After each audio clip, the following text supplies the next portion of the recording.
해설 예배로 드립니다. 한솔교회에서는 3개월마다 한 번씩 예배 순서를 해설하면서 예배를 드리거든요.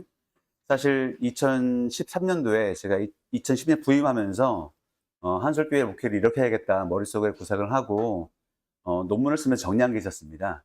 사실 한솔교회 오시면 성도님들에게 교육을 하려고 준비했던 거였는데 한솔교회 성도님들이 오시지 않아가지고요. 한 10년, 아니 8년 가까이, 9년 가까이 그냥 묵혀두었다가 고민을 했습니다. 저희 아이들이 크면서 적어도 아이들한테는 교육을 해야 되는데 또 아이들하고 어리니까 또 1대1로 교육하기 그래서요. 어떻게 고민하다가 예배 시간에 예배를 드리면서 교육을 하자 싶어서 시작하게 된 게 예전 해설 예배입니다. 그래서 오늘 저희가 예배의 순서를, 이 의미가 어떤 건지를 한번 확인하면서 예배를 드리면 좋겠습니다. 네. 먼저 예배에 대해서 간략하게 소개하자면, 예배는 우리를 구원해 주신 하나님의 은혜에 감사하며 찬양하는 가운데 하나님을 만나는 행위입니다. 그 만남 속에서 우리는 구원의 감격을 다시 한번 확인합니다. 더 나아가 예배 속에서 말씀하시는 하나님의 음성을 듣고 이 땅에서 우리를 부르신 하나님의 뜻을 깨달아 세상에 나아가 빛과 소금의 사명을 감당하는 진정한 그리스도인으로 변화됩니다. 그래서 기독교 예배는 종말론적인 특성을 가지고 있습니다. 우리가 예배를 엄밀히 이야기하자면 주일 공동예배를 예배라고 말할 수 있을 것입니다. 그러므로 한솔교회는 다른 모임들은 신앙 모임일 뿐이고 예배는 오직 주일 공동예배가 진정한 예배임을 강조하면서 주일 공동예배의 회복에 초점을 맞추고 있습니다. 왜냐하면 예배를 위해서 모인 주님의 교회는 공동예배에서 주님과 더불어 그리고 우리 서로가 나누는 교제의 혈정을 이루고 또한 공동예배에서 우리는 그리스도 안에서 연합된다는 의미를 경험하기 때문입니다. 우리가 우리에게 전해지는 주님의 말씀을 함께 듣고 그 은혜 안에서 그리고 세상에 대한 증인으로서 함께 자라나도록 서로를 격려할 때 우리는 가장 온전한 예배를 드리게 되기 때문입니다. 주님은 공동예배를 드리는 우리 가운데 계십니다. 우리는 하나님께 어떠한 방식으로 예배해야 합니까? 다시 말해, 하나님께서 받으시는 예배는 어떠한 예배입니까? 하나님께서는 우리가 원하는 방식으로 예배한다고 해서 예배를 받으시는 분이 아닙니다. 그래서 우리는 먼저 하나님 자신을 직접 계시하신 말씀을 통해 그분을 기쁘시게 하는 길을 찾아야 합니다. 하나님께 영광 돌리는 방법을 우리끼리 마음대로 정할 수 없다는 의미입니다. 예배의 대상은 하나님이시기 때문입니다. 그러한 원리에 따라 예전, 즉 예배의 순서를 만들었습니다. 예전은 우리에게 어떤 이야기를 들려줍니다. 우리는 우리가 예배하는 방식을 통해 복음을 이야기합니다. 예전의 구조는 우리에게 복음의 이야기를 들려줍니다. 설교가 복음을 구두로 표현하고 성례가 복음을 상징으로 표현한 것과 마찬가지로 예전은 복음을 구조로 우리에게 표현하고 있습니다. 먼저 예배전 찬송을 하겠습니다. 예배전 찬송은 예배를 준비하며 마음을 모으기 위해서 합니다. 오늘 말씀 본문과 관련된 찬송 또는 성도의 신앙 고백과 관련한 찬송을 부르며 마음을 가다듬습니다. 준비 찬송이라고 하지 않고 예배전 찬송이란 용어를 쓰는 것은 찬송의 대상은 하나님이시기에 언제 어디서든 찬송에는 준비가 없고 늘 하나님께 하는 것이기 때문입니다. 우리가 찬양, 행복과 신실하게 진실하게를 함께 찬송하겠습니다. 화려하지 않아도 정결하게 사는 삶, 가진 것이 적어도 감사하며 사는 삶, 내게 주신 작은 힘 나눠주며 사는 삶, 이것이 나의 삶의 행복이라오. 눈물 날 일 많지만 기도할 수 있는 것, 억울한 일 많으나 주를 위해 참는 것, 비록 짧은 작은 삶, 주 뜻대로 사는 것, 이것이 나의 삶의 행복. 가사를 생각하시면서 한 번 더 하겠습니다. 화려하지 않아도 정결하게 사는 삶, 가진 것이 적어도 감사하며 사는 삶, 내게 주신 작은 힘 나눠주며 사는 삶, 이것이 나의 삶의 행복이라오.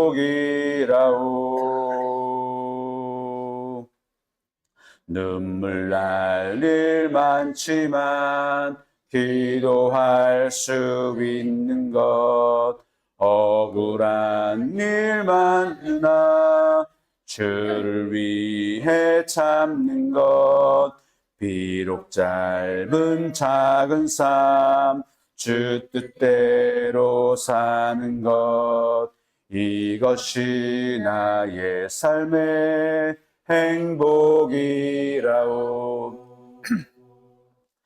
이것이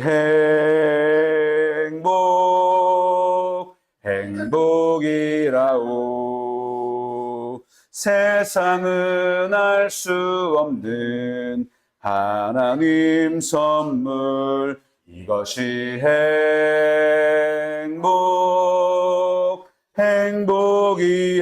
행복이라오. 하나님의 자녀로 살아가는 것, 이것이 행복이. 신실하게 진실하게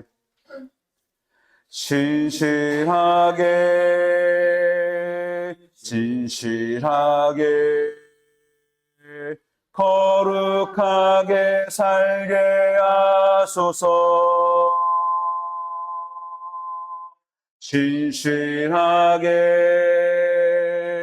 진실하게 거룩하게 살게 하소서. 하나님,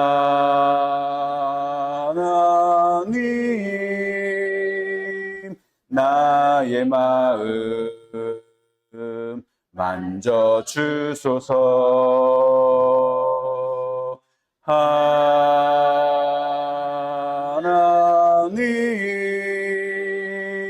나의 영혼 새롭게 하소서. 진실하게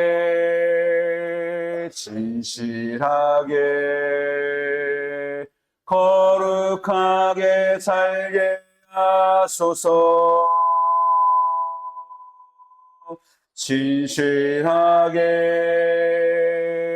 진실하게 거룩하게 살게 하소서. 하나님,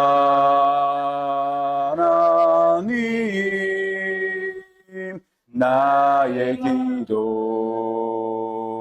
들어주소서. 하나님,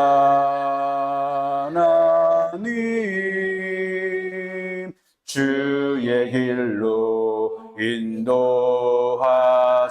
진실하게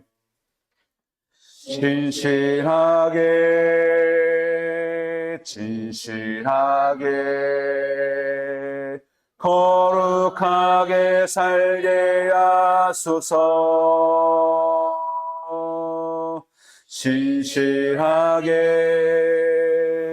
진실하게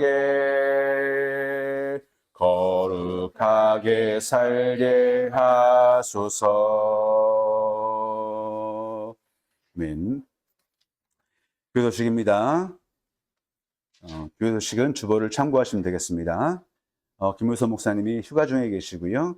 지정보고 예배 후에 지정보고 모임이 있다고 달빛교회에서 알려주셨습니다. 한솔교회는 특별한 광고는 없습니다. 한솔교회 주보에 나중에 보시면 되겠습니다.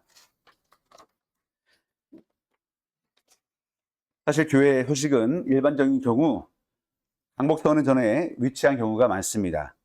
그러나 이럴 경우 집으로 돌아갈 때 하나님의 말씀과 성찬을 통한 은혜를 기억하기보다는 교회 소식에 더 관심을 가질 수 있기 때문에 하나님의 말씀과 성찬을 통한 은혜를 기억하며 돌아갈 수 있도록 한솔교회에서는 예배 앞에 위치했습니다.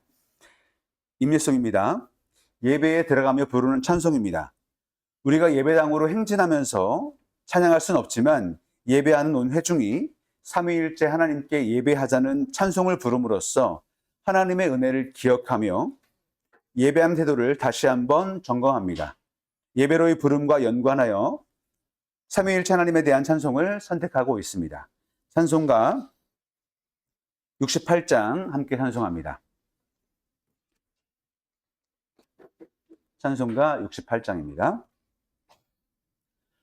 오 하나님 우리의 창조주시니 내 주님께 귀한 것 드립니다. 내 주께만 엎드려 경배드리며 내 주의 이름 높이 찬양하네. 오 하나님 우리의 대주제시여 금풍랑일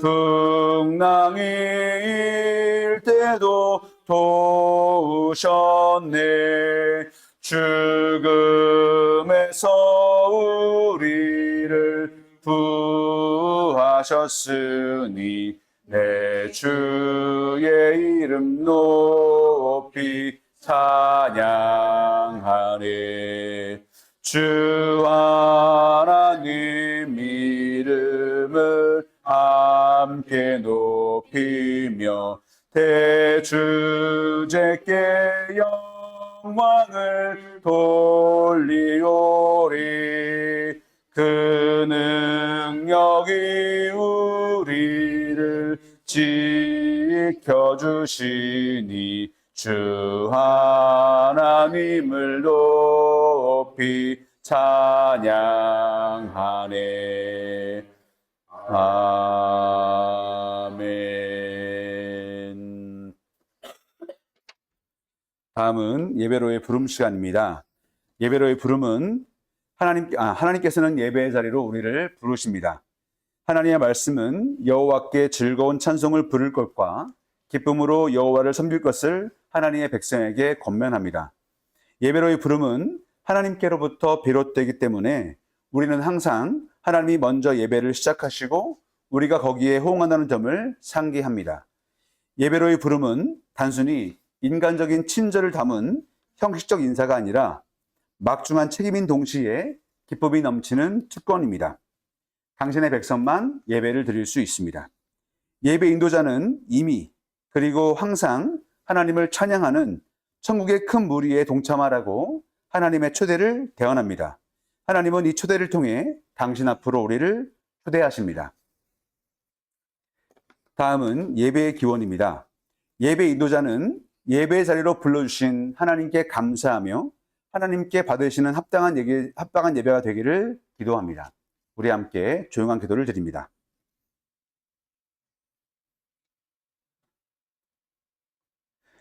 온 땅이여 여호와께 즐거운 찬송을 부를지어다. 기쁨으로 여호와를 섬기며 노래하면서 그의 앞으로 나아갈지어다. 여호와가 우리 하나님이신 줄 너희는 알지어다. 그는 우리를 지으신 이유 우리는 그의 것이니 그의 백성이요 그의 기르시는 양이로다. 감사함으로 그의 문에 들어가며 찬송함으로 그의 궁정에 들어가서 그에게 감사하며 그의 이름을 송축할지어다. 여호와는 선하시니 그의 인자하심이 영원하고 그의 성실하심이 대대에 이르리로다. 아멘. 하나님 아버지, 당신의 열심 때문에, 당신의 신실하심 때문에 지금 우리가 이 자리에 모여 함께 예배하고 있음을 기억합니다. 그 은혜에 감사하며 하나님을 예배하오니 예배를 받아 주옵소서. 예수 그리스도의 이름으로 기도드립니다. 아멘. 이 시간 함께 말씀을 낭독하는 시간입니다. 우리는 예배에 정결한 모습으로 나아가야 합니다. 그러나 우리는 우리의 삶을 돌아보면 일상생활 중에 얼마나 많은 죄를 짓고 살아가는지 모릅니다. 그런데 우리 삶의 기준은 하나님의 말씀입니다. 그래서 하나님께서 우리에게 명하신 계명 중에 핵심이라 할 수 있는 십계명의 말씀을 함께 낭독하며 우리가 하나님 앞에 얼마나 많은 죄를 지었는지 지난 삶을 돌아봅니다. 한솔교회에서는 찬송가 맨 뒤편에 있는 십계명의 말씀을 낭독하고 있거든요. 근데 주보에 보니까 이렇게 1부터 17절까지 나와 있더라고요. 그래서 혹시 괜찮으시다면 찬송가 뒤편에 있는 십계명의 말씀 낭독하시면서, 그리고 마지막으로 마태복음 22장 37절부터 40절까지의 말씀을 함께 읽겠습니다. 제가 홀수계명을 읽고 여러분은 짝수계명을 읽으시면 되겠습니다. 말씀을 낭독하시면서 지난 한 주간의 삶을 돌아보시길 바랍니다. 하나님이 이 모든 말씀으로 말씀하여 이르시되 나는 너를 애굽 땅 종되었던 집에서 인도하여 낸 내 하나님 여호와니라. 제 1은 너는 나 외에는 다른 신들을 내게 두지 말라.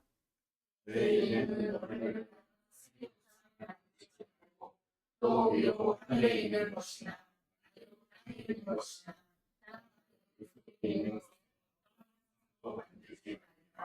그것들을 절하지 말라. 그것들을 섬기지 말라. 여호와는 질투하는 하나님이시니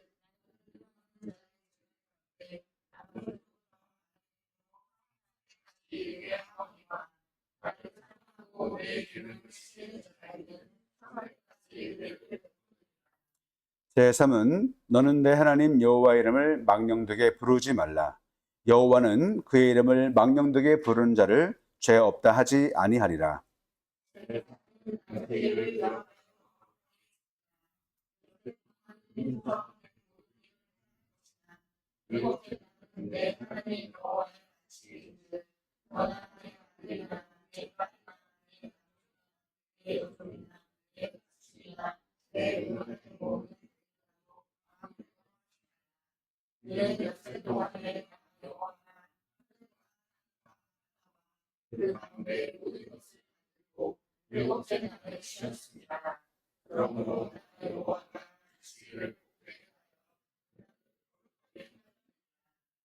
제5는 내 부모를 공경하라.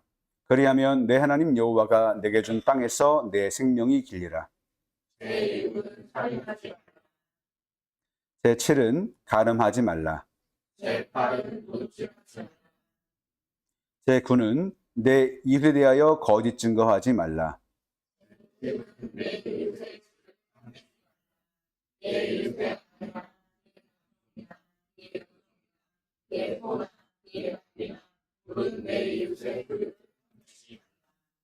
우리 마태복음 22장 37절부터 40절까지의 말씀을 함께 읽도록 하겠습니다. 예수께서 이르시되 내 마음을 다하고 목숨을 다하고 뜻을 다하여 주 너의 하나님을 사랑하라 하셨으니 이것이 크고 첫째 되는 계명이요 둘째도 그와 같으니 내 이웃을 내 자신같이 사랑하라 하셨으니 이 두 계명이 온 율법과 선지자의 강령이라. 아멘. 이 시간은 죄의 고백 시간입니다. 하나님의 성품이 반영된 하나님의 말씀인 십계명을 읽어 우리가 하나님의 영광 앞에 대면하게 되면 우리는 당연히 우리의 죄를 고백하고 주님 앞에 엎드릴 수밖에 없게 됩니다. 십계명의 말씀을 읽고 깨달은 죄들을 하나님 앞에 공동 기도문을 함께 읽으면서 회개의 기도를 드립니다. 공동 고백 기도문 함께 읽으며 기도하겠습니다. 자비로우신 하나님 아버지, 저희가 잃어버린 양과 같이 당신의 길에서 벗어나 각기 제 길로 갔습니다. 저희는 당신의 거룩한 계명들을 범했습니다. 저희는 마땅히 해야 하는 일들을 하지 않고 방치하였고 마땅히 하지 말아야 하는 일들을 했습니다. 하나님, 저희를 불쌍히 여기시고 자신의 잘못을 고백하는 자들에게 자비를 베풀어 주소서. 우리 주 예수 그리스도 안에서 당신께서 세상에 선포하신 약속에 따라 회개하는 자들을 회복시키소서.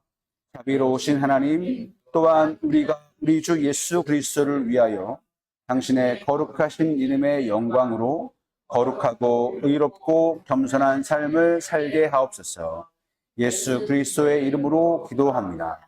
아멘. 이 시간은 용서의 확증 시간입니다.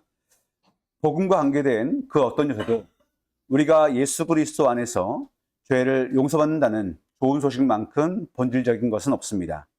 예배 의식에서 용서의 확증은 하나님의 용서를 선포합니다. 물론 개신교에서 예배 인도자에게 공식적인 용서의 확증을 선포할 수 있는 권위가 있는가에 대해서는 당연히 없다고 대답할 수밖에 없지만, 그럼에도 용서의 확증을 선포할 수 있는 것은 모든 성도가 공유한 제사장 직분 덕분입니다.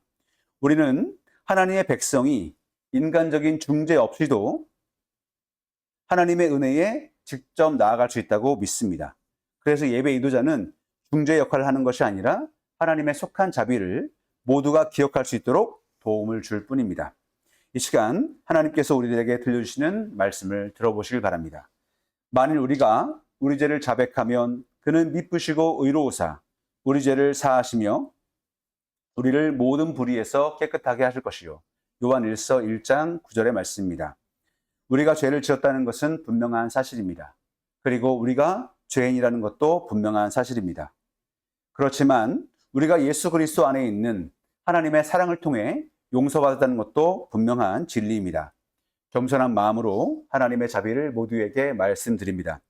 예수 그리스도 안에서 저와 여러분의 죄가 용서함을 받았습니다. 하나님께 함께 감사를 드립시다.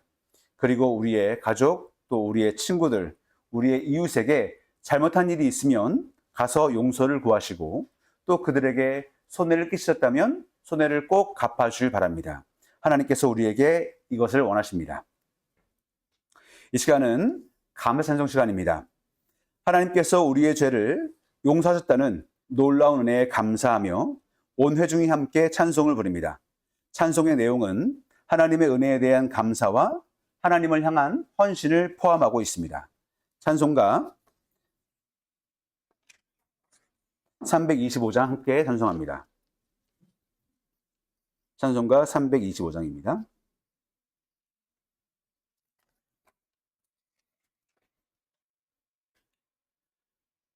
예수가 함께 계시니 시험이 오나 겁없네. 기쁨의 근원 되시는 예수를 위해 삽시다. 날마다 주를 섬기며 언제나 주를 기리고 그 사랑 안에 살면서 딴 길로 가지 맙시다. 이 세상 사는 동안에 주 이름 전파하면서 무한한 복락 주시는 예수를 위해 삽시다. 날마다 주를 섬기며 언제나 주를 기리고 그 사랑 안에 살면서 딴 길로 가지 맙시다. 이 세상 친구 없어도 예수는 나의 친구니 불의한 일을 버리고 예수를 위해 삽시다.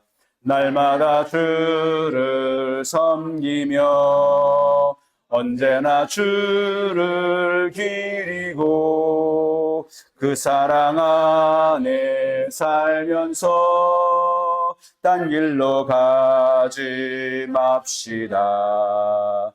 주께서 심판하실 때 잘했다 칭찬하리니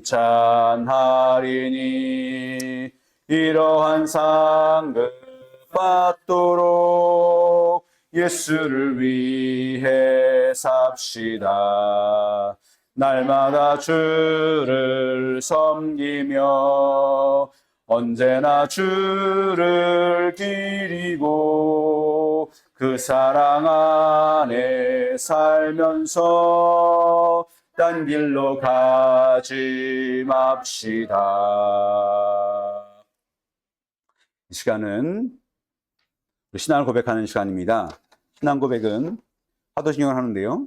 한솔교회에서는 사도신경 또는 공교회의 신조를 함께 낭독하며 우리의 신앙을 고백하고 있습니다. 이것은 우리가 지역교회에서 예배를 드리지만 동시에 우리나라와 세계 곳곳에서 그리고 지금 이전과 이후에 같은 신앙 고백을 하는 성도들이 성령을 힘입어 예수 그리스도를 통하여 하나님께 예배하고 있다는 것을 강조하기 위함입니다. 다시 말해 우리가 본교회, 보편교회에 속해 있다는 것을 강조하기 위함입니다. 한솔교회에서는 웨스트민스터 소요리 문답, 하이델베르크 유리 문답, 니케아 콘스탄티노플 신경, 칼케돈 신경, 아타나우스 신경, 사도신경을 고백하고 올해에는 사도신경을 고백하고 있습니다. 함께 우리 신앙 고백합니다. 나는 전능하신 아버지 하나님 천지의 창조주를 믿습니다. 나는 그의 유일하신 아들 우리 주 예수 그리스도를 믿습니다. 그는 성령으로 잉태되어 동정녀 마리아에게서 나시고 본디오 빌라도에게 고난을 받아 십자가에 못 박혀 죽으시고 장사된 지 사흘 만에 죽은 자 가운데서 다시 살아나셨으며 하늘에 오르시어 전능하신 하나님 우편에 앉아 계시다가 거기로부터 살아있는 자와 죽은 자를 심판하러 오십니다.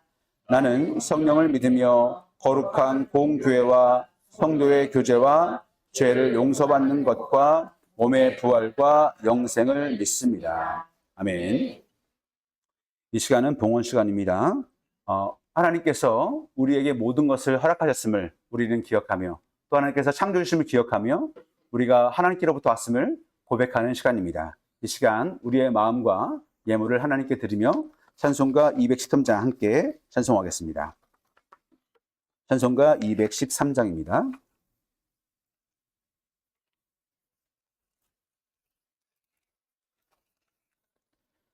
나의 생명 드리니 주여 받아주셔서 불상 살아갈 동안 찬송하게 하소서. 아멘. 이 시간은 기도인도 시간입니다. 마태니가 온 회중을 대표해서 하나님께 기도하는데 하나님께 대한 헌신이 온 회중 가운데 일어나고 이웃에 대한 책임을 다할 수 있도록 도와주실 것을 요청하는 기도를 드립니다. 또한 도고의 기도를 통해 세상을 위해서, 교회를 위해서, 교우들을 위해서 고통받는 이들을 위한 기도를 드리고 하나님의 말씀의 바른 선포를 위해 성령의 조명을 구하는 기도를 합니다. 이 시간 함께 기도하겠습니다. 하나님 아버지, 6월의 마지막 날 이렇게 좋은 날과 좋은 시간을 주셔서 하나님 앞에 예배드릴 수 있게 하심을 감사드립니다. 특히 오늘은 달빛교회와 한솔교회가 함께 모여 보편교회의 교제를 나눕니다. 하나님 이 시간 함께하여 주시고 이 시간 상한 마음과 아픈 심령을 가지고 온 분들이 있다면 이 예배를 통해서 치유받게 하시고 또 이 예배를 통해서 하나님을 만나며 그 하나님이 주시는 감격 가운데 기쁨을 회복할 수 있도록 주님 인도하여 주옵소서.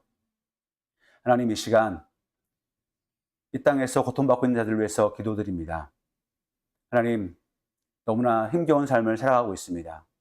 경쟁이 치열한 사회, 돈이 모든 것이 척도가 되는 사회, 이런 사회 속에서 성도들은 갈피를 못 잡고 흔들리기도 하고 때로는 낙심하기도 하고 절망하며 살아갑니다. 특히 지금과 같은 시대에서 힘이 없는 자들, 가진 것이 없는 자들, 그들은 너무나 소외받고 힘들게 살아가고 있습니다. 하나님, 그들의 아픔을 누가 다 알겠습니까? 하지만 하나님은 다 알고 계시고 하나님께서는 모든 것을 주관하고 계시니 하나님, 그들의 마음을 위로해 주시고 또한 당신이 세우신 교회를 통해서 그들과 함께 할 수 있도록 주님 인도하여 주옵소서. 그래서 소망이 없어 보이는 이러한 시대에 정말 교회가 빛과 소금이 되게 하시고 그들에 다가가서 그들의 손을 붙잡고 함께 걸어갈 수 있도록 주님 인도하여 주옵소서. 우리 주님께서 오셔서 그 당시 소외를 밟고 있던 여인들과 아이들과 또 가난한 자들과 또 고통받는 자들과 함께 하셨던 것처럼 우리가 주님의 길을 떠나서 뒤를 따라서 그 길을 걸어갈 수 있도록 주님 인도하여 주옵소서. 때로는 그렇게 살려면 손해를 봐야 하고 때로는 그렇게 살아가려면 용기가 필요합니다. 하지만 우리는 연약해서 타협하기 쉽고 넘어지기 쉬운데 그때마다 우리를 붙잡아 주시고 힘을 주셔서 용기를 주셔서 그러한 길을 묵묵히 걸어갈 수 있도록 주님 인도하여 주옵소서. 그런 길을 가져가다가 넘어질 때 함께 손잡아 줄 수 있게 하시고 함께 연합할 수 있게 하시고 그렇게 함으로써 다시 회복되는 역사가 나타날 수 있도록 주님 인도하여 주옵소서. 하나님, 오늘 이 시간 말씀을 전할 때 말씀을 잘 전할 수 있도록 주님 인도하여 주시고 인간 생각이 아니라 하나님의 말씀을 전할 수 있게 인도하여 주시고 또 말씀을 듣는 저와 우리에게 은혜를 주셔서 그 말씀이 들려지게 하시고 그 말씀이 깨달아지게 하여 주옵소서. 그리고 깨달아진 말씀을 우리의 삶 가운데 실천할 수 있도록 용기와 지혜도 허락하여 주옵소서. 그렇게 해서 하나님, 하나님의 영광이 드러나게 하시고 하나님의 뜻이 이 땅에 드러나게 하시고 그렇게 해서 불신자들이 하나님께 돌아올 수 있고 또 많은 사람들이 하나님을 궁금해하고 예수 그리스도를 궁금해하고 교회를 궁금해할 수 있도록 주님 인도하여 주옵소서. 그 일을 하는 자리가 바로 오늘 이 예배의 자리이고 말씀을 듣고 전파하는 자리임을 기억하게 하시고 예배에 정말 감사함으로 진지하게 참여할 수 있도록 주님 인도하여 주옵소서. 마치는 시간까지 주님께서 함께 하실 것을 믿사오며 예수 그리스도의 이름으로 기도드립니다. 아멘. 이 시간은 주기도문송을 부르는 시간입니다.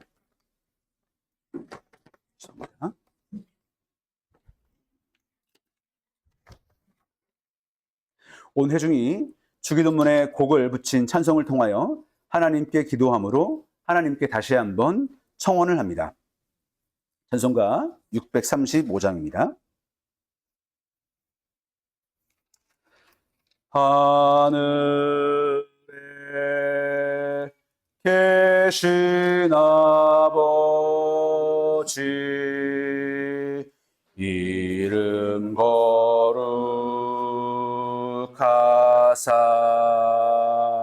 거룩하사 주님 나라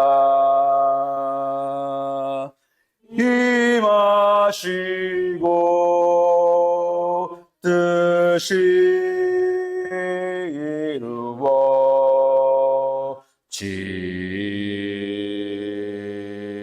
이루어지다. 일용할 양식 주시고 우리들의 큰 죄 다 용서하옵시고 또 시험에 들게 마시고 악에서 구원하소서. 대개 주의 나라 주의 권세 주의 영광 영원히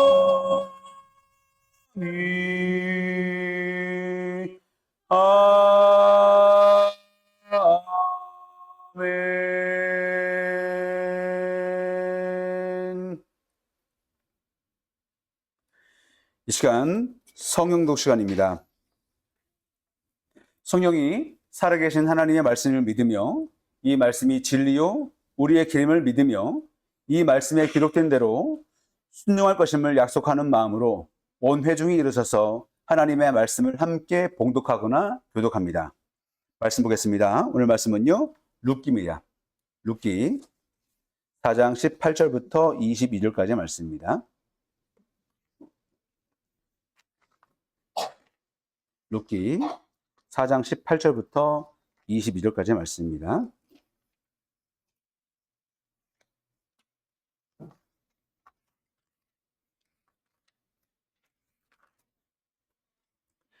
찾았으면 우리 함께 자리에서 일어나셔서 불편하시도록 일어나셔서 우리 함께 한 목소리로 낭독하겠습니다. 시작합니다. 베레스의 계보는 이러하니라. 베레스는 헤스론을 낳고 헤스론은 람을 낳았고 람은 암미나답을 낳았고 암미나답은 나손을 낳았고 나손은 살몬을 낳았고 살몬은 보아스를 낳았고 보아스는 오벳을 낳았고 오벳은 이새를 낳고 이새는 다윗을 낳았더라. 아멘. 자리에 앉으시면 되겠습니다. 이 시간에는 설교 시간입니다. 한 신학자는 참된 하나님의 이야기가 우리 예배를 재구성하도록 노력해야 할 때다라고 이야기하며 창조로부터 재창조까지를 아우르는 하나님의 충만하고도 완전한 내러티브, 즉 하나님의 구원 이야기를 회복하는 것이 중요하다고 언급합니다. 그러나 그 주장대로 현재 우리의 예배 가운데 하나님의 구원 이야기를 구현하기란 여간 쉽지 않습니다. 하지만 하나님의 구원 이야기를 예배 전체가 아닌 설교를 통해서 선포하는 것은 얼마든지 가능하다고 보았습니다. 그래서 한솔교회에서는 창세기부터 요한계시록까지를 한 권도 빼지 않고 설교하면서 하나님께서 어떤 일을 하셨는지, 그 하나님께서 우리가 어떻게 살기를 바라시는지를 전하고 있습니다. 잠시만 정지 좀 하겠습니다. 좀 좁아서요. 네.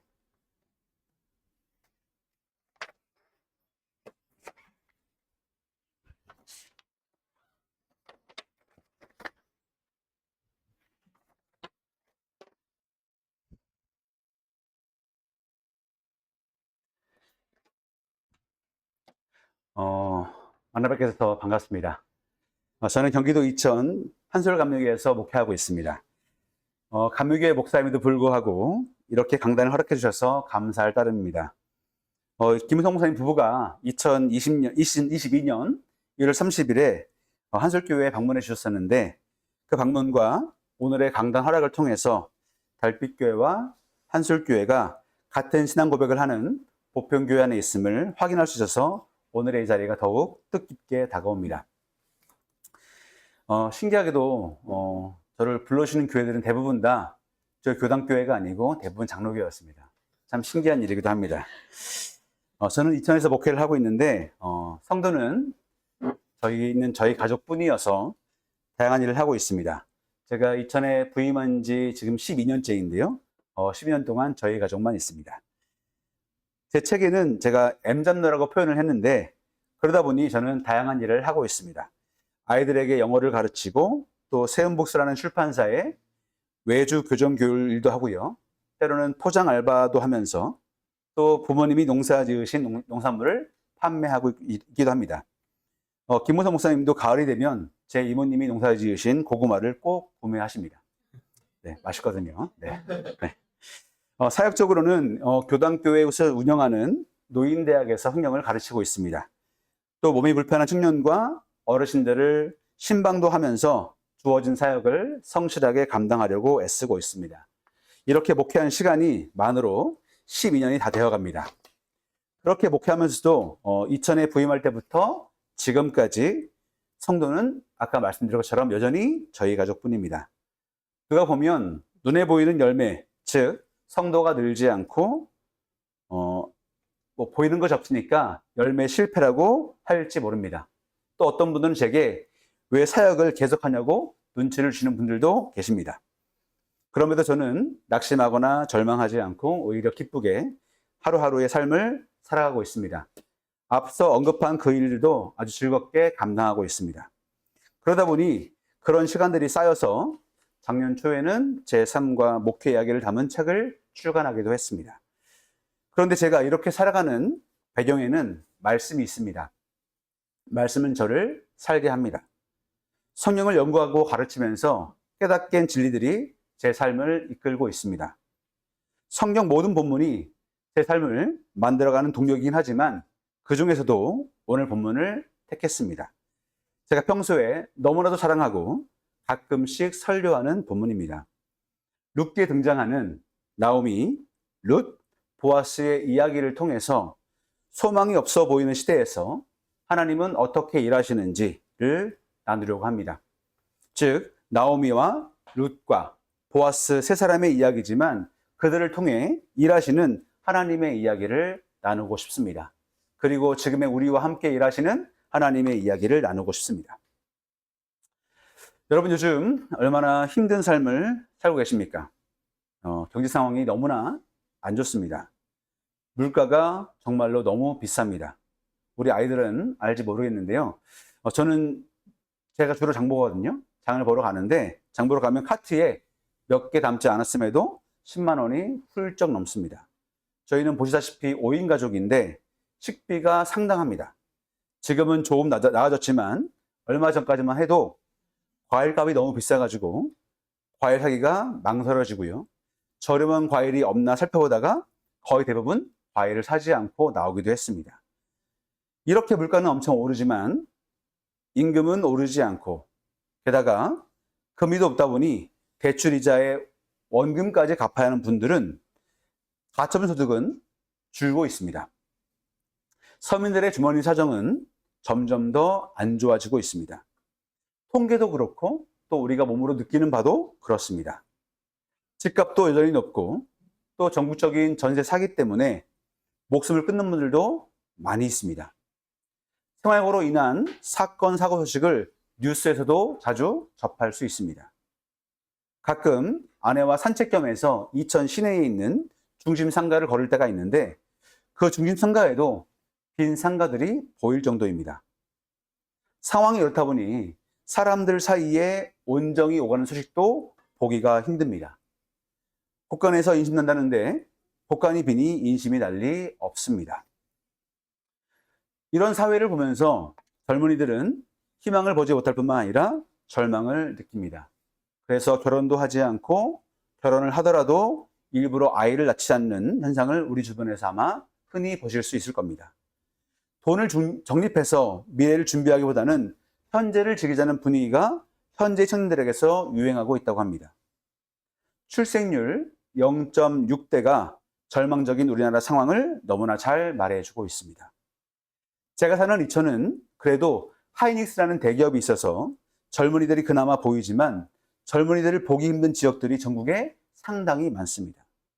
지방 소멸이 현실화되고 있습니다. 한편 제가 얼마 전에 어떤 시사 프로그램을 봤는데 그 프로그램에서는 구직도 하지 않고 말 그대로 쉬고 있는 청년들의 실태를 보여주고 있었습니다. 그 프로그램에 따르면 그렇게 쉬고 있는 은둔형 청년들이 무려 70만에 달한다고 합니다. 어떠한 희망도 미래도 보이지 않기에 일어나는 현상들입니다. 여러분 그렇다고 해서 교회는 어떻습니까? 여기 계신 여러분은 한국교회에 희망이 있다고 보십니까? 교회 관련한 훈훈한 소식은 거의 들을 수가 없고 교회에서 일어나는 부조리, 부패, 성추문, 갈등 등의 안 좋은 소식들만 들을 수 있지 않습니까? 그래서 하나님은 믿지만 교회에는 나가지 않는 가난한 시대들도 너무나 많고요. 교회를 욕하는 분들도 아주 옆에서 자주 볼 수 있습니다. 마치 이런 현실을 보면 하나님은 계시지 않는 것처럼 느껴집니다. 과연 하나님은 이렇게 어그러진 현실을 보면서 어떤 일을 하고 계신 것인지 또한 어떤 경우에는 힘 있는 자들에게만 하나님이 계신 것 같고 고통 당하는 사람들에게는 또 우리 같은 평범한 사람들에게는 하나님이 계시지 않은 것처럼 느껴지기도 합니다. 그런데 오늘 말씀의 배경이 되는 이 룻기의 시대도 룻이 살던 시대도 그랬습니다. 그때도 소망이 없어 보였습니다. 각자 알아서 살아남아야 하는 시대였습니다. 룻기 1장 1절을 보겠습니다.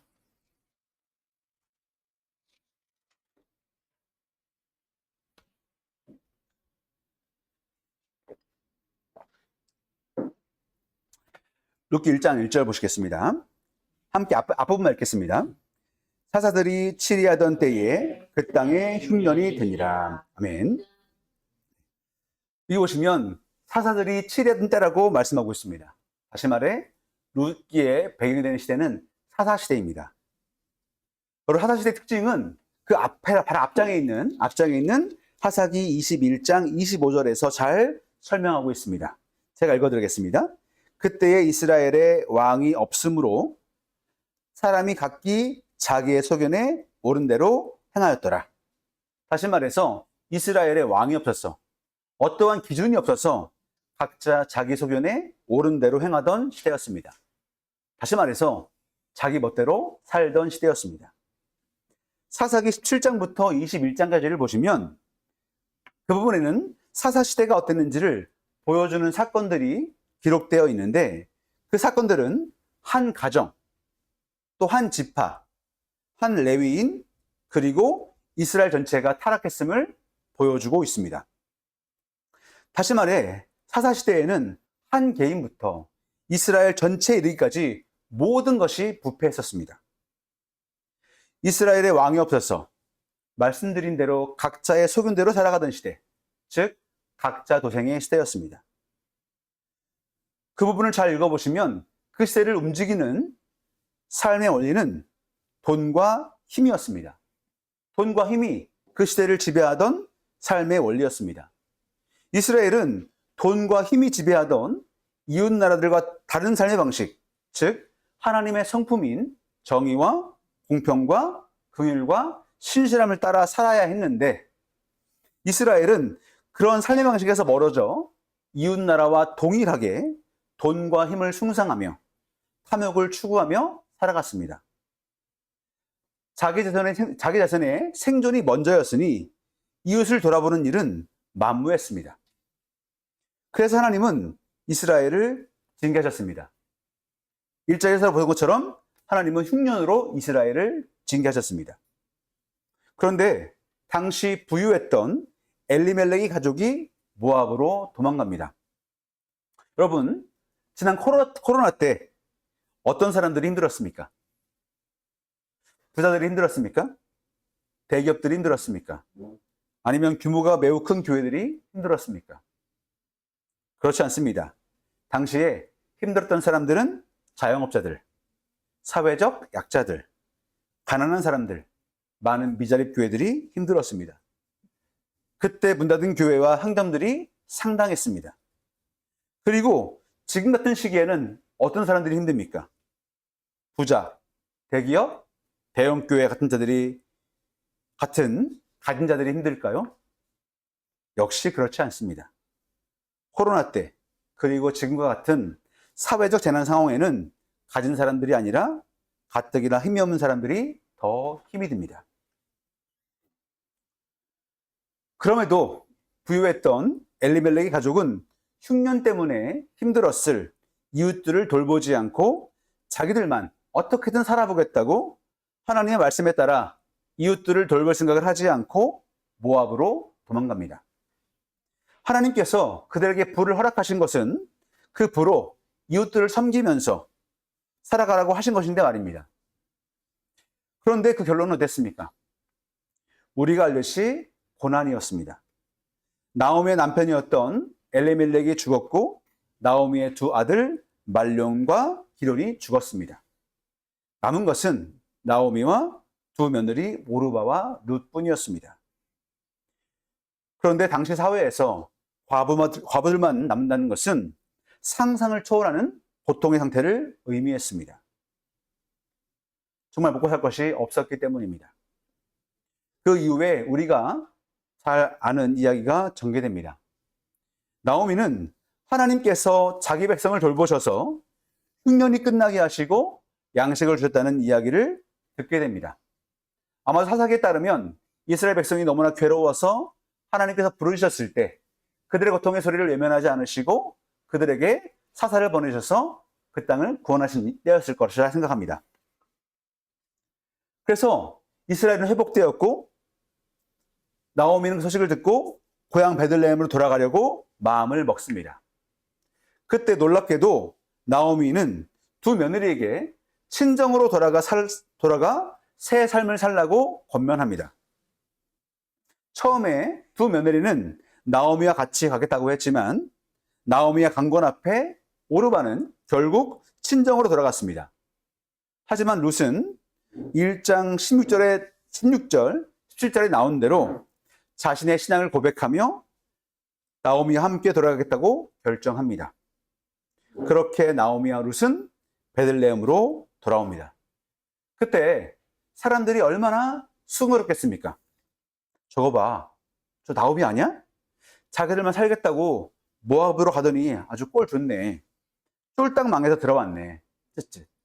이러면서 사람들은 그들을 비난하고 뒤에서 수군가를 쓸 것입니다.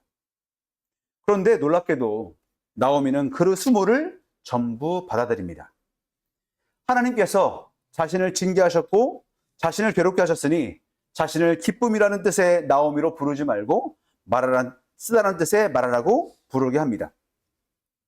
1장 20절 보겠습니다. 나오미가 그들에게 이르되 나를 나오미라 부르지 말고 나를 마라라 부르라. 이는 전능자가 나를 심히 괴롭게 하였음이니라. 내가 풍족하게 나갔더니 여호와께서 내게 비어 돌아오게 하셨느니라.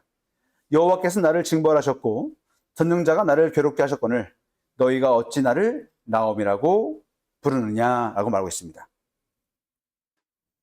나오미와 룻은 먹고 살 것이 없었습니다. 그녀들이 유일하게 할 수 있는 것은 이삭 죽기뿐이었습니다. 그래서 룻이 나오미에게 이삭을 주겠다고 했고 나오미가 허락을 해서 어느 한 밭으로 룻이 이삭을 주우러 갔습니다. 그런데 우연히도 그녀가 이삭을 주우러 간 곳은 놀랍게도 자신의 시아버지 친족인 보아스 소유의 밭이었습니다. 보아스는 이미 이 룻에 대한 소문을 듣고 있었고 보아스는 룻에게 은혜를 베풉니다. 밭을 베는 남자들이 룻을 건드리지 못하게 했고 목이 마르면 마시게 했으며 밥 먹을 때 베는 자들과 함께 배부르게 먹게 했고 일부러 룻이 모르게 이삭을 많이 떨어뜨려 룻이 많이 죽게 했습니다. 그 이후에도 보리추수와 밀추수가 마실 때까지 보아스는 룻에게 동일하게 은혜를 베풉니다. 때가 이르자 나오미는 룻에게 한 가지를 말합니다. 추수가 끝나고 타작하는 축제 때 몸을 정결하게 한 후에 보아스가 눕는 곳을 알았다가 들어가서 그곳에 누우라고 했고 룻은 시어머니 나오미의 말대로 행했습니다. 이 일은 보아스를 다시 한번 감동하게 만들었습니다. 룻이 젊은 자를 따르지 않고 자신같이 나이가 있는 사람에게 청혼을 했기 때문입니다. 보아스는 그러한 룻과 결혼하기로 마음먹습니다. 하지만 그 전에 해결해야 할 일이 있었습니다. 자기보다 가까운 친족이 있었기 때문입니다. 율법에 따르면 형제에게 재산과 관련한 어려움이 발생했을 때 가까운 친족이 그 문제를 해결해 줘야 했는데 보아스보다 가까운 친족이 있었고 보아스보다 가까운 그 친족이 그래서 그 문제를 해결해야 했습니다. 그래서 보아스는 절차를 밟습니다. 그 절차를 통해서 그에게 그 문제를 해결할 의사가 없음을 공식적으로 확인했고 자신이 그 문제를 해결하기로 했습니다. 보아스는 엘리멜렉의 재산을 회복시켜 주었고 룻과 결혼을 함으로 엘리멜렉의 가문을 이어지게 했습니다.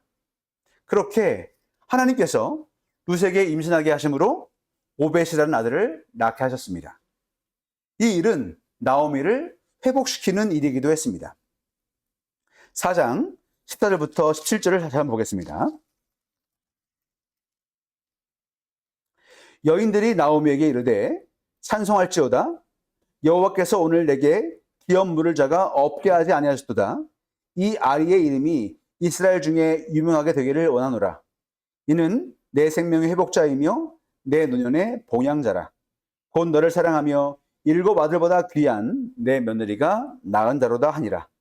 나오미가 아기를 받아 품에 품고 그의 양육자가 되니 그의 이웃 여인들이 그에게 이름을 지어주되 나오미에게 아들이 태어났다 하여 그의 이름을 오벳이라 하였는데 그는 다윗의 아버지인 이새의 아버지였더라. 아멘. 이렇게 오벳이 태어남으로 말하였던 나오미가 회복되었습니다. 쫄딱 망했었지만 하나님의 은혜를 인식하고 하나님께 나와왔을 때 그녀는 회복되었습니다. 그런데 여기에 놀라운 사실이 있습니다. 이 오벳은 다윗의 할아버지였습니다. 17절에도 22절에도 그 사실이 나와 있습니다. 그리고 우리가 잘 알듯이 이 다윗의 후손으로 예수 그리스도가 오셨습니다. 예수 그리스도의 죽음과 부활 덕분에 우리는 죄로부터 자유하게 되었고 하나님의 자녀가 되었으며 하나님께 의롭다함을 받아 하나님께 의롭다함을 얻게 되었습니다. 또한 그로 말미암아 우리는 부활이라는 소망을 갖게 되었습니다. 여러분 혹시 나비 효과라는 말을 들어보셨습니까? 나비의 작은 날개짓이 날씨 변화를 일으키듯이 미세한 변화나 작은 사건이 추후 예상하지 못한 엄청난 결과로 이어진다는 효과를 설명합니다. 바로 오늘 룻기의 이 내용이 나비 효과 현상을 잘 보여주고 있습니다. 나오미가 두 며느리에게 베푼 작은 선이 다윗의 탄생, 더 나아가 예수 그리스도의 탄생으로 이어져 지금 우리에게까지 놀라운 영향을 주고 있습니다. 그렇다면 나오미는 어떻게 이 두 며느리에게 은혜를 베풀게 되었을까요? 자신을 떠나 친정으로 돌아가 새 삶을 살라고 말할 수 있었을까요? 흉년이 들었을 때 자기만 살겠다고 고향을 떠나 모압을 갔던 그 나오미가 어떻게 그렇게 변화되었을까요? 다시 앞으로 돌아가서 룻기 1장 13절과 21절을 보겠습니다. 먼저 13절 보겠습니다. 너희가 어찌 그들이 자라기를 기다리겠으며 어찌 남편 없이 지내겠다고 결심하겠느냐? 내 딸들아 그렇지 아니하니라. 여호와의 손이 나를 치었으므로 나는 너희로 말미암아 더욱 마음이 아프도다 하며. 21절 보겠습니다. 내가 풍족하게 나갔더니 여호와께서 내게 비어 돌아오게 하셨느니라.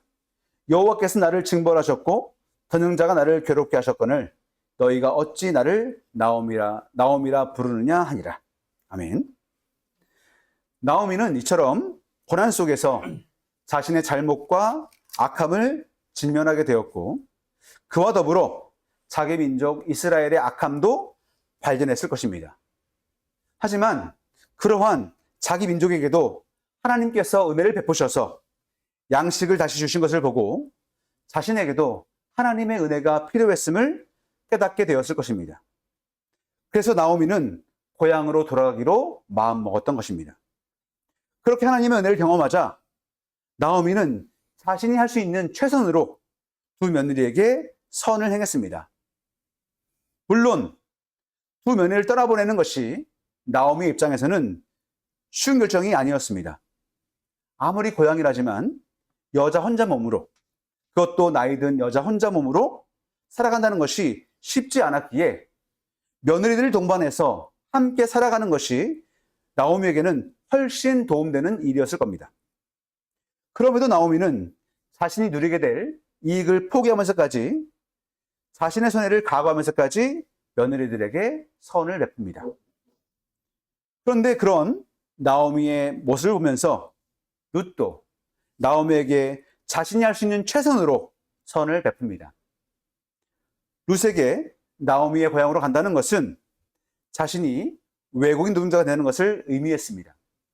여러분, 우리나라에서 외국인 노동자들, 심지어 특히 선진국이 아니라 동남아에서 온 외국인 노동자들을 어떤 시선으로 바라봅니까?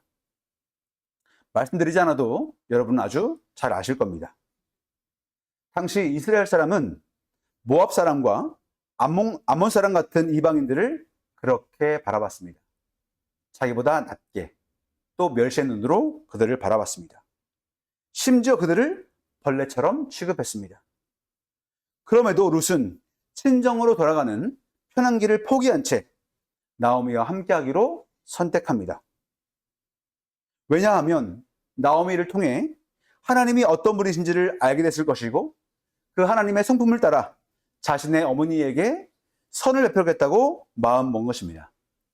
1장 16절의 말씀처럼 어머니의 하나님이 나의 하나님이라는 룻의 신앙 고백을 통해서 우리는 확인할 수 있습니다. 이러한 소식을 들은 보아스도 룻에게 자신이 할 수 있는 최선으로 은혜를 베풉니다. 우연히 자신의 밭에 온 룻을 남자들로부터 보호해 주었고 룻과 나오미가 생활할 수 있을 만큼 충분히 이삭을 죽게 합니다. 사실 보아스는 그렇게 할 이유가 없는데도 룻을 선대합니다.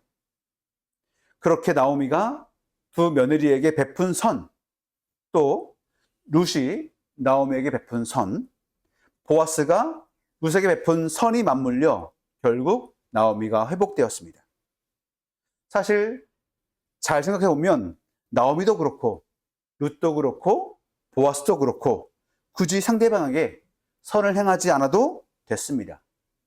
나오미가 며느리들에게 친정으로 돌아가라고 말하지 않고 그냥 자신의 고향으로 데려가도 뭐라 할 사람이 없었고, 룻이 시어머니의 제안에 따라 오르바처럼 친정으로 돌아가서도 뭐라 할 사람이 없었으며, 보아스가 룻을 보호하지 않았어도 아무도 뭐라 하지 않았을 것입니다. 왜냐하면 주변 사람들은 당연히 그렇게 살고 있었기 때문입니다. 다른 사람들은 의례껏 자신의 이익을 따라 살아갔기 때문입니다. 그 시대가 사사시대라는 것을 생각해 보면 그랬습니다. 그럼에도 나오미와 룻과 보아스는 굳이 하지 않아도 되는 선을 상대방에게 베풀었고, 그 행동을 통해 한 사람이 회복되고 모든 인류가 회복되는 놀라운 역사가 일어났습니다. 그런데 이들이 베푼 선, 그 은혜는 바로 하나님의 성품인 헤세드입니다. 1장 8절을 보시면 선대라는 단어가 두 번 나오는데, 그 두 번째에 있는 선대라는 단어가 바로 히브리어 언어로 헤세드입니다. 그리고 2장 20절에 은혜라는 단어가 나오는데 그 은혜도 히브리어로 헤세드입니다. 3장 10절에는 인애라는 단어가 나오는데 그 단어가 바로 히브리어로 헤세드입니다. 헤세드는 하나님의 성품입니다. 적극적이며 이타적이고 희생적으로 돌보는 사랑을 말합니다.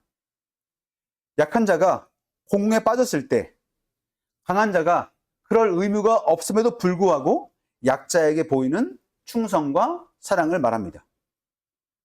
내 이웃을 내 몸과 같이 사랑하라는 그 말씀에 담긴 그 사랑입니다. 하나님께서 당신의 아들 예수 그리스도를 희생시키시면서까지 우리를 사랑하셨던 바로 그 사랑이 헤세드입니다. 이 헤세드는 우리의 타락한 본성을 완전히 거스르는 삶의 방식입니다. 인간은 아담이 타락한 이후에 자기중심성이 강한 아주 이기적인 존재인데, 헤세드는 그러한 본성을 완전히 거스릅니다.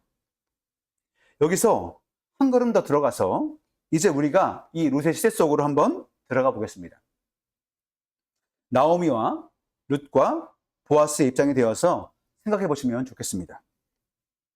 여러분, 이 나오미와 룻과 보아스가 상대방에게 최선을 다해 선을 베풀었을 때 그들이 이렇게 성경 안에 기록될 줄 알고 헤세드를 베풀었겠습니까?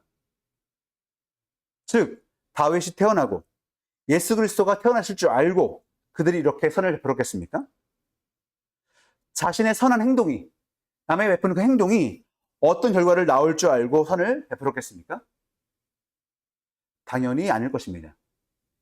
그들은 그 어떤 결과를 생각하지 않고 지금 주어진 삶의 자리에서 하나님의 성품을 따라 선을 베풀었을 뿐입니다. 그들이 하나님의 은혜를 알았기 때문에, 하나님의 백성이었기 때문에 성도답게 선택하고 선택에 따라 살았을 뿐입니다. 우리는 조그마한 힘이 있으면 그 힘을 가지고 갑질을 하려고 합니다. 돈이 많고 적고 상관없습니다. 자신이 상대방보다 조금이라도 높다고 생각하면, 조금 더 유리한 상황에 있다고 한다면 그 힘을 어떻게든 활용하려고 하는 것이 인간 본성입니다. 그런데 하나님께서는 이스라엘 백성에게 분명히 말씀하십니다. 나그네와 고아와 과부를 돌보라고, 그들에게 자비를 베풀라고 말입니다. 신명기 말씀 보겠습니다. 신명기 10장 16절부터 20절까지 말씀입니다. 신명기 10장 16절부터 20절까지의 말씀입니다. 구약성경 278페이지입니다. 신명기 10장 16절부터 20절까지 말씀입니다.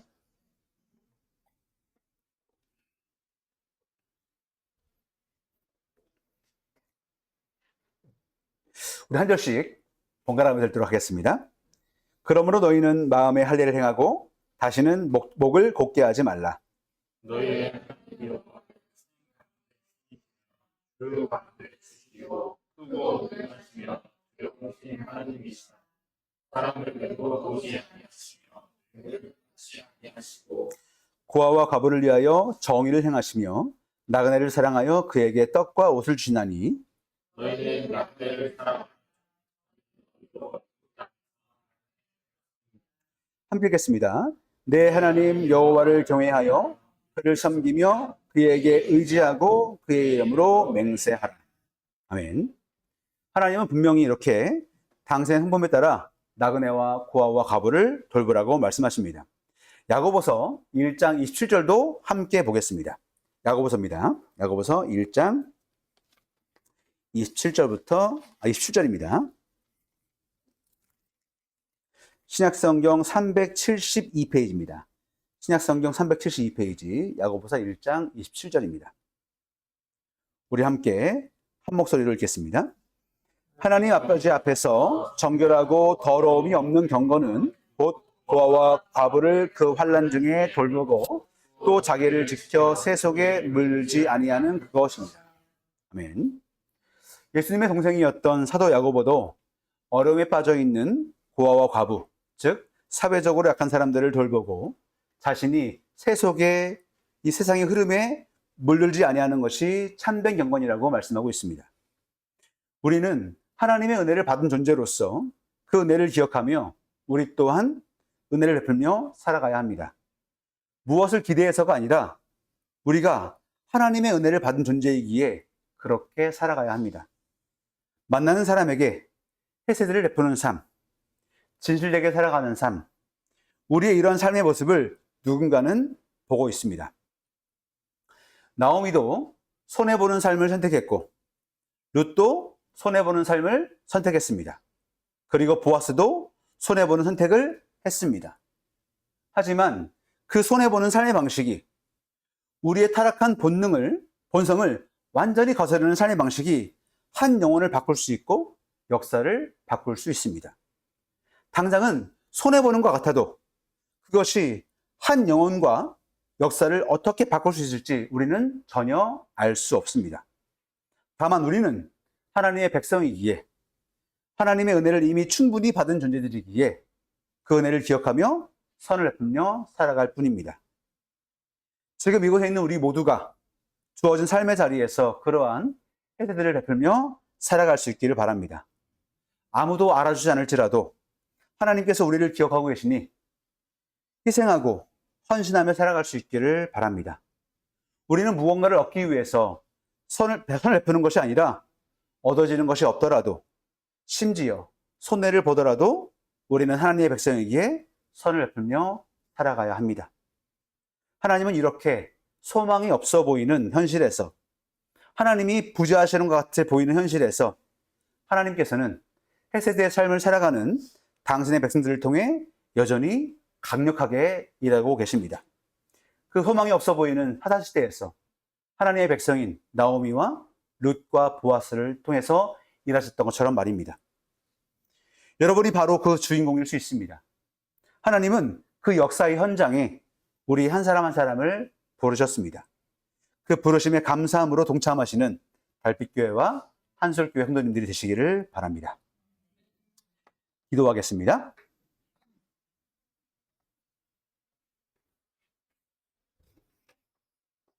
이 시간은 목회기도 시간입니다. 말씀을 선포하고 난 후 목회자가 기도를 통해서 청중으로 하여금 말씀을 기억하게 하며 말씀대로 살아갈 수 있는 이들이 될 수 있도록 하나님께 도움을 청하는 기도를 합니다. 기도하겠습니다. 하나님, 오늘 룻기를 통해서 소망이 없어 보이는 시대에서 하나님께 어떻게 일하시는지를 나누었습니다. 하나님, 지금 시대를 보면 소망이 없어 보이고 절망만 가득한 것처럼 보입니다. 정말 미래가 보이지 않긴 합니다. 그래서 어떻게 살아가야 될지 흔들리기도 하고 혼란스럽기도 합니다. 하지만 하나님, 하나님의 일기를 통해서 우리가 어떻게 살아가야 할지를 분명히 말씀하셨습니다. 앞을 보는 것이 아니라 하나님을 신뢰하며 절망스러운 현실을 보는 것이 아니라 하나님을 바라보며 우리에게 주어진 길을 묵묵히 걸어가라고 우리에게 말씀하시는 하나님의 음성을 듣습니다. 하나님, 이러한 현실 속에서 우리가 성도답게 이웃에게 선을 베풀며 살아갈 수 있도록 주님 인도하여 주옵소서. 희생하고 헌신하는 것이 얼마나 힘듭니까? 그래서 오죽하면 현대사회에서 헌신과 희생이라는 단어가 사라지고 있지 않습니까? 그럼에도 불구하고 희생과 헌신은 하나님의 성품이고 하나님께서 당신의 아들을 그렇게 희생하셨기 때문에 우리가 살 수 있음을 다시 한번 기억합니다. 그래서 그 은혜를 기억하며 우리도 희생하며 헌신하며 살고 심지어 손해보는 삶일지라도 그것이 우리에게 주어진 길임을 다시 한번 기억합니다. 그 길을 걸어갈 때 물론 쉽지 않겠지만 그 길을 걸어갈 수 있도록 하나님께서 용기를 주시고 의지를 주셔서 이 험난한 세상 속에서 소망이 없어 보이는 세상 속에서 빛과 소금 역할을 감당할 수 있도록 주님 인도하여 주옵소서. 그 일을 위해서 한솔교회와 달빛교회를 세우신 줄 믿습니다. 그리고 이 땅에 교회를 세우신 줄 믿습니다. 교회가 그 사명을 잘 감당할 수 있도록 주님 인도하시고 서로를 위해서 기도하고 격려하며 연합하며 손잡고 걸어갈 수 있도록 주님 인도하여 주옵소서. 그래서 하나님의 이름이 높여지고 하나님의 영광이 드러날 수 있도록 주님 인도하여 주옵소서. 예수 그리스도의 이름으로 기도드립니다. 아멘. 이 시간은 송영 시간입니다. 하나님께서 말씀과 성찬을 시작하며 성찬을 통해 베풀어 주신 은혜에 감사하며 영광의 찬송을 온 회중이 올려드립니다. 찬송가 7장 함께 부르겠습니다. 자리에서 일어나서 부르겠습니다. 자리에 일어나셔서 찬송가 7장 부르시면서 하나님께 감사와 찬양과 영광을 올려드리겠습니다. 성부 성자 성령 삼위일체께 입을 모아 찬양 경배 드리세. 태초부터 지금까지 또 영원토록 영광 영광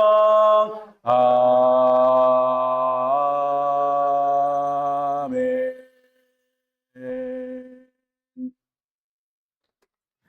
이 시간은 강복선언 시간입니다. 오늘날 축도는 예배를 드릴 때에도 예식을 치를 때에도 그 인도자가 안수받은 목회자라면 예배 의식의 마지막에 거의 대부분 시행되고 있는 것을 볼 수 있습니다. 그리고 그 내용은 축복기도의 줄임말이라고 이해하듯이 주 예수 그리스도의 은혜와 하나님의 사랑과 성령님의 교통하심이 회중들에게 있을 것을 빌어주는 것으로 이해되고 있습니다. 그러나 축도는 단순한 축복의 기도가 아닙니다. 축도는 하나님께서 말씀을 들은 회중과 함께 하시겠다는 축복의 선언인데 그 복은 언약적인 복입니다. 다시 말해 이 말씀을 들은 청중들은 믿음으로 이 약속을 받아야 할 뿐만 아니라 삶 속에서 이 약속이 이루어지도록 믿음으로 살아야 합니다. 그 언약의 말씀에 따라 순종하여야 합니다. 그때에 비로소 이 복은 우리의 삶 속에서 현실화됩니다. 그렇지 않고서 자동적으로 이 복이 주어진다고 생각하는 것은 매우 잘못된 것입니다. 결론적으로 강복선언은 예배의 순서상 제일 마지막에 위치하지만 성도들에게는 삶의 예배의 시작을 알리는 행위이기도 합니다. 이제 예배당에서 하늘의 복을 받은 성도들은 삶의 현장에서 그 복을 전하는 삶의 예배를 드려야 합니다. 간보성이 끝난 후에는 폐회 시간인데요. 폐회와 동시에 성도들과 인사를 하시고 주일 공동 식사에 함께 참여하는 등 성도의 교제를 나누시면 됩니다. 주일 공동 식사는 하나님께서 우리에게 베풀어 주신 은혜를 함께 나누는 시간이며 성도들의 삶을 나누는 시간이기도 합니다. 지금은 우리 주 예수 그리스도의 은혜와 하나님 아버지의 무한하신 사랑과 성령님의 교통하심이 말씀을 듣고 들어가는 모든 성도들 위해 함께 있을지어다. 아멘.